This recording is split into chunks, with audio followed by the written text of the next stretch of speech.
gentlemen, as a coach, mentor, sales manager, and teacher at CrossFit gyms around the globe. Tonight is Joe Hardy's first Toastmaster speech, his icebreaker. The speech title is You Are Free to Be Happy. The speech will be 4 to 6 minutes long. Please help me welcome to the lectern, Mr. Joe Hardy.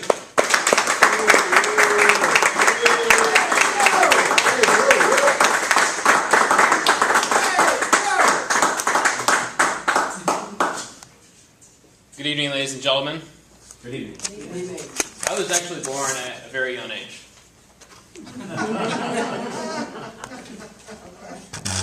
Let me take you back a little bit. January 3rd, 1991, I came into the world. My mother and father were still in high school. I know that they didn't have a lot of experience raising themselves, let alone a child. And I grew up on Pop-Tarts, French fries in school lunches, pizza, and then when I come home at night, my mom would say, your stepdad's on the way home with dinner. What would you like from Taco Bell? Or what would you like from fast food or pizza? This is what I grew up on. Needless to say, I was a pretty chunky kid. Didn't have a great metabolism, didn't play a lot of sports, and ate a lot of processed foods. Well, when I came into high school, I decided to start to change my life around. So I started running in the evenings. I had a rule that I couldn't eat anything after I ran, so if I had a bowl of ice cream at 10 o'clock at night, I'd have to go run a mile. I joined the football team, partially to get the ladies, but also because I wanted to get myself in shape. And I started going to the weight room, I started working out, I started trying to eat healthier at the school lunches, as hard as that is, and it's pretty difficult. But instead of getting French fries, I would get a cup of fruit juice, which still has sugar in it, but it's better than French fries. Instead of getting the chicken sandwiches or the pizza, I would get a sub, which still has deli meat on it, which isn't great for you, but at the time, that was the best I could do. And I lost a lot of weight. I got pretty thin. But I didn't feel like I was strong. When I was tackling people in football, I was always the one getting tackled. Well, luckily I found CrossFit. Actually, the first day of my senior year of high school, my friend said, come try this class. I was like, I don't think that's good for me. I went and tried it anyway, and ever since then, I haven't stopped doing it. It's been over 5 years now. About 6 months into it, I decided I wanted to be one of the youngest CrossFit coaches out there, and I went and got certified with my buddies in North Carolina. We almost didn't make it home. It was Christmas weekend because our van broke down on the way back. But I got certified to teach CrossFit. I started teaching CrossFit at a couple other gyms. And I was 19.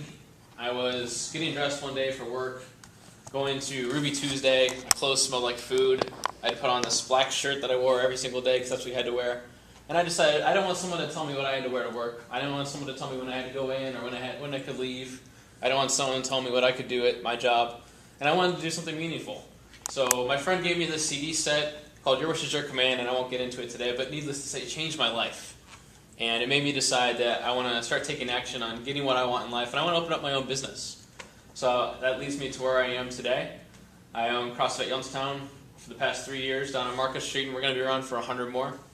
And we teach people how to get fit, how to lose weight, how to tone their bodies, how to eat better, how to accomplish their goals in health, fitness, and other lifelong goals. Another thing that I forgot to mention was coming out of high school, I didn't go straight to CrossFit. I didn't go straight to college. I decided I wanted to go to the military. And I thought this was my whole path all throughout high school. I was like, I want to go to the military. I want to go to the military. That's what I want to do.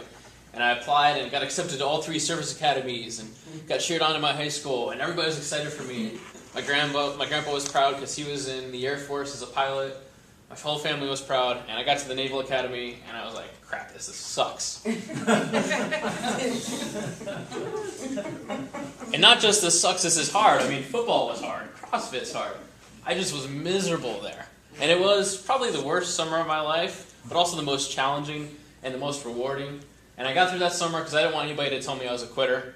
But after that summer, I said, that's enough. This isn't for me. I'm going to leave the Naval Academy. And they don't like when you leave, so they make you go through an interview with about 30 different people.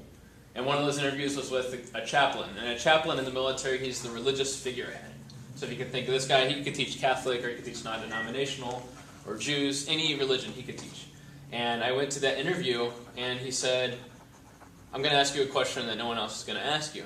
Is this what God wants for you? I said, well, I think God wants me to be happy. And he said, God doesn't want you to be happy. God wants you to do His will, and God wants you to do His plan. And I was like, that doesn't really sit right with me, and this isn't religious, it doesn't matter what you believe, but it didn't really sit right with me. So I went back to my room, and my grandma had sent me an email. And she had no idea what was going on. I didn't contact her, but she had sent me an email while I was in that meeting that said, God wants you to be happy. And I don't care what you believe. If that's not a sign, I don't know what is. So from that moment on, I decided, this is before I opened my CrossFit gym, that I wanted to be happy. I wanted my life to be something that I enjoyed. And that's really why I'm here. That's why I run my CrossFit gym. That's why I want to do bigger things in life. That's why I want to learn and grow, is because I want you guys to know that no matter what you're doing, no matter how miserable you might be or how much you think you have to be where you are, you can be happy. You are free to be happy. If you're in a relationship that you're not happy, get out of it. If you're at a job that you're not happy, quit. Life will work out. Things have a way of working out. It's the most important thing in life is to feel good and be happy, because that's why we're here. I believe that's the meaning of life. So you are free to be happy.